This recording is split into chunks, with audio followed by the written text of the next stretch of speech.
Neutron, he's a spy.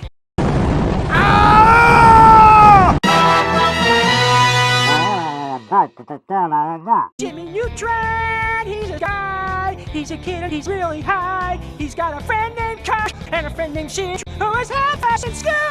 Hey!